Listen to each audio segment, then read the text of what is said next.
Hey, long time no see. I know it's now the second half of 2023 and I haven't posted a single video since December.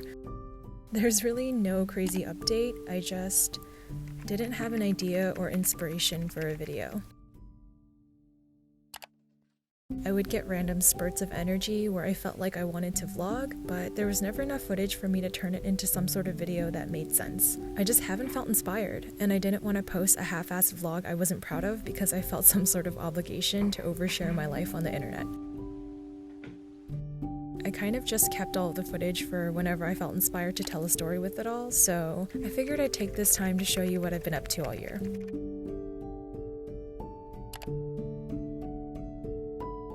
January. The beginning of the year was a bit of a rough start for me. My apartment almost flooded because of the heavy rain in LA. My company announced a layoff that heavily affected my work. And just a lot of other unforeseen situations that truly made it feel like my life was spiraling out of control, and I just didn't know how to get out of this emotional pit that I felt like I was in. February. I was struggling with adjusting to all of the changes taking place at work. I've mentioned many a time before that I'm a bit of a workaholic. I used to tie my worth to how productive I am, how much work I get done in a day, and I worked really hard on giving myself a better work-life balance last year. But I found myself falling back into that old workaholic mindset again after the layoffs because I volunteered myself to take on the responsibility of my colleagues that were no longer at my company, even though nobody asked me to. By the end of the month, I had hit a breaking point. I wanted to distract myself from all of the things that were causing me stress, so I decided that 2023 was going to be my so-called yes year. March. When I say this is going to be my yes year, it meant that I was saying yes to every plan I could fit into my calendar. If there was an empty slot in my calendar, I filled it with plans. A day trip to Solvang, dinners with friends, drinks with a date. I said yes to everything. And the next thing I knew, my calendar was filled up through June. In hindsight, yes, I am now 1000% aware that me saying yes to all of these plans was an unhealthy way of distracting myself to avoid facing my issues head on. But I just wasn't quite ready to admit that to myself at the time. I went to a lot of music events in the first half of this year. Going to shows brought me a lot of comfort during a time where I felt like nothing else could. April. This was when I was truly in the thick of all the plans I had said yes to. 2 shows a weekend, birthday parties,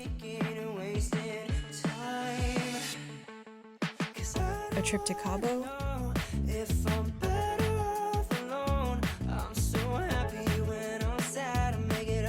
Coachella, shows during the weekday. I was exhausted, to say the least. This was the point where I finally admitted to myself that I was running from my problems, only for me to get back home and find the problem still waiting for me. So I went back to therapy, ready to talk about it. I'm so incredibly grateful to say that this video is sponsored by BetterHelp. I've been using BetterHelp for almost 3 years now, and I've been using BetterHelp since before they reached out to me for the sponsorship that I had last year. BetterHelp is the world's largest therapy service, and it's 100% online for your convenience. With BetterHelp, you're connected to a network with over 30,000 licensed and experienced therapists. I'm really grateful that I have the access to affordable therapy. There are 2 main reasons why that I actually have been with BetterHelp for so long. One of them is the convenience of being able to have my therapy sessions at home instead of being in person in an office. Personally, I just find that in my home and being able to have these video calls with my therapist just makes me feel like this is a safe space for me, and so I feel 100% comfortable with that.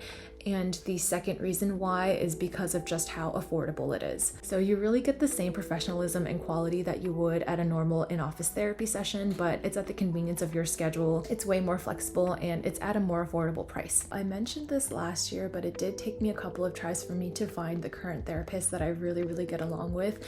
And what's great about BetterHelp is if you feel like your current therapist that you match with isn't a right fit for you, you can always feel free to just switch therapists without any additional costs.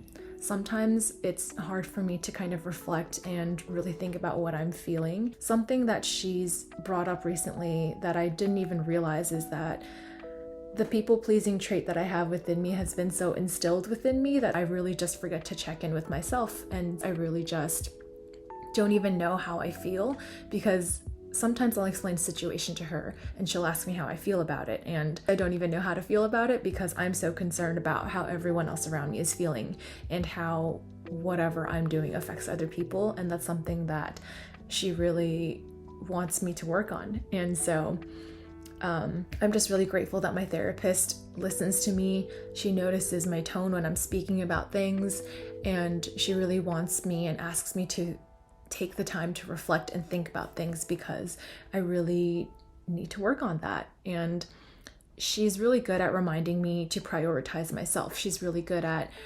reminding me of all of the little things that I try to remind myself, and it's always nice to have another perspective and a professional to be able to help me with that. So if you think that you are ready to give therapy a try, you can get 10% off your first month by visiting betterhelp.com/Linda Cheung. That's betterhelp.com/Linda Cheung. I will have it linked for you in the description below if you're interested. And yeah, I really hope you take this opportunity to explore therapy if it's been weighing on your mind or if you're curious about it. In all honesty, I was nervous and afraid when I first started as well, but BetterHelp really made it easy for me to get started and just, finally be ready to focus and work on myself. I'm grateful for the opportunity to be able to speak about therapy. So again, if you want 10% off your first month, check out the link in the description. May. A last-minute work trip to Milwaukee, Emo Night LA, Emo Night Brooklyn, EDC, and a lot of internal work. Life had gotten really busy the past few months, but I was finally ready to slow down, finally ready to be alone with my thoughts and reflect. I began meditating, journaling daily, reading books about healing. I was finally doing the work I needed to find inner peace. All of this work led me to discover the reason why I was in a constant state of unhappiness, why I was constantly in a state of emotional distress. I simply wasn't honoring my own boundaries. When I say boundaries, I don't just mean in romantic relationships. I'm talking about boundaries in every aspect of my life, with my family, my friends, at work, even with myself. I was pouring into everyone's cup while leaving my own cup empty. Not checking in with myself and not acknowledging my own boundaries is what caused my stress and unhappiness, and there's nobody to blame for that, not even myself. I often forget to pause and just ask myself if I have the mental, emotional, or physical capacity to say yes before actually saying yes. This realization was the beginning of a new chapter of my healing. June. More changes at work, a trip to SF, a trip to Canada, a trip to Vegas, and a lot more healing. Meditation, crying, journaling, reading, healing. I spent a lot of time in June alone, but it was the first time in a long time that I was alone and didn't feel lonely. It was the first time in a long time that I wanted to spend more time alone to work on myself. I was learning to let go of what didn't happen, accepting and being at peace with the present, and releasing things that were out of my control. And this has brought me so much inner peace. I'm very aware that I'm someone that likes to be in complete control of my life, and I realized that the reason for my need to always be in control was because I had a fear of the unpredictability of the future. So trust me when I say that all of these practices are so much easier said than done, especially the part of learning to let go and accept what life hands me. This definitely wasn't something that happened overnight. The work I had been doing was not linear.